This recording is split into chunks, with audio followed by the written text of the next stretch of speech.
Assalamu alaikum, this is Naim Owens, and I'm about to do a poem called Do We Feel Human?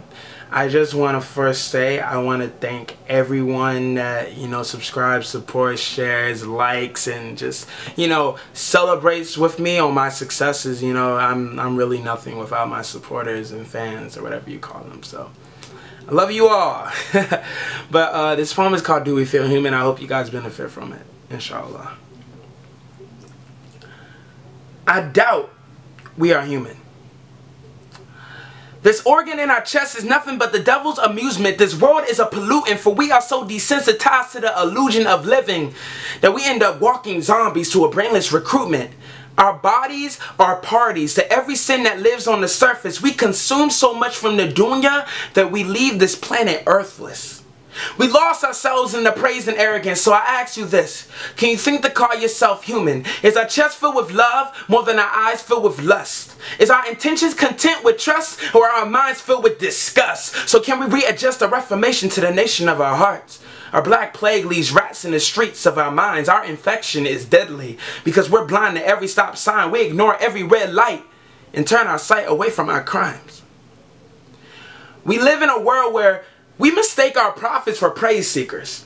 Our prophets become a prophet to every name seeker, to every thought inducer. They deduce the idea that our love for Allah is nothing but a love for no God. But how can you tell an atheist you love Allah if you miss every salat?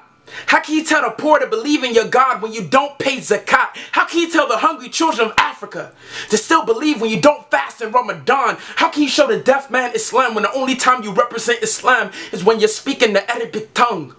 How can you boast about the prophet's migration when you don't plan on making Hajj? Brothers and sisters, it's our pillars we're stumbling on. See, our faith isn't strong because our iman has been lost to every worldly thought. We think of weddings. We think of weddings before marriages and intercourse before love.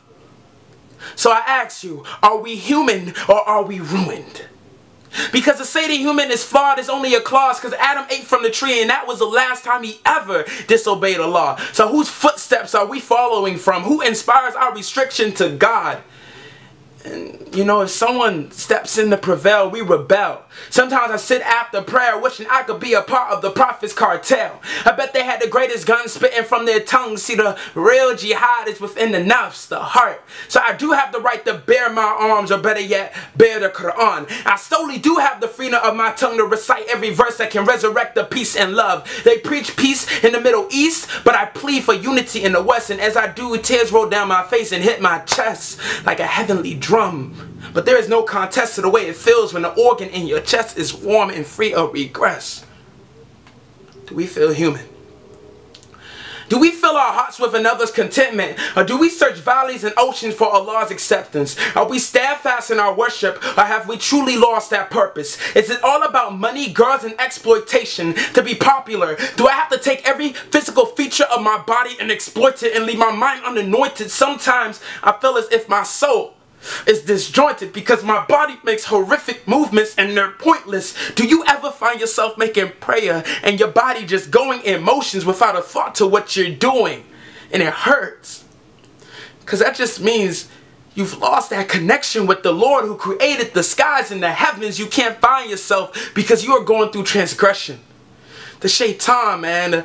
The shaitan will distract your worship with depression and aggression. He will injure your ego so you can question Allah's presence. The devil seems pleasant, but his profession is oppression. He wants to strip you of your morality so you cannot be human.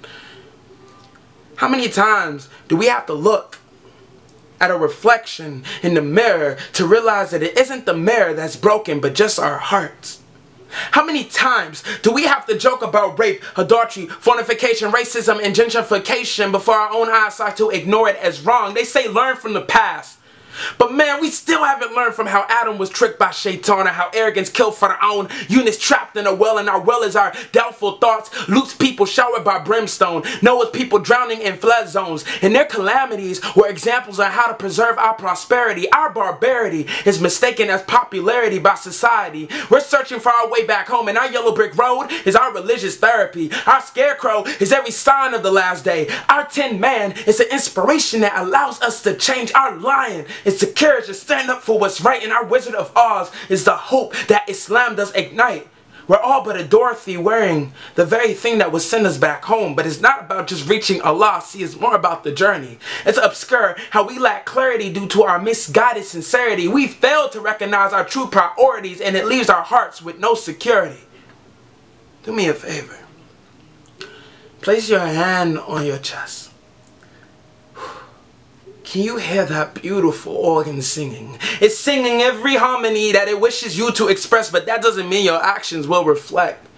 It just makes you think that if it's physically there, then you're mentally clear, but no. If you can't feel what's right or feel what's wrong, then you aren't human. You're just a body of flesh that sins just digest. So check for how many people you infect from your mother who held you in her arms. Her love had confessed. Don't neglect your humanity, or mankind will lose its effect. See, we don't live by the Quran. We just memorize the Quran. We don't live like Muhammad. We just live for his words. We were born living, but we die so quick to industrialize every piece of life. It's ironic that our minds and hearts became metal and rusted through time. Our conscience turns unjust. Our memories are not enough. Our actions may be our only savior. But we are too afraid to transform from Clark Kent into Superman for one last adventure, because most of us only are out to save our Lois Lane and no one else. If you fall asleep with an ounce of arrogance, you may never wake up. And you'll be 95, thinking about your 9 to 5, making about 95,000, and you retire, only to be alone with no idea or recollection of love, a family, or a lineage to call yours. They say enlightenment is the true cure, but we can't enlighten if the light is dim due to all the human soul must endure. I stopped feeling human after the backstabs, broken hearts, farewells, and lost art. My poverty is a figment of my imagination, but my impoverished heart is not. I wrote this poem in fear that my words are just shadows of a world we used to call home. But when we're judged by Allah, how will you answer this terminal question? And that question, see, that question will be, what did you do to your beautiful soul? I hope you enjoyed the poem. It's called Do We Feel Human? Please subscribe, retweet, tweet, Tumblr, do all of that. Have a great night, or if you're not on the East Coast, have a great day. Naim out. Bye.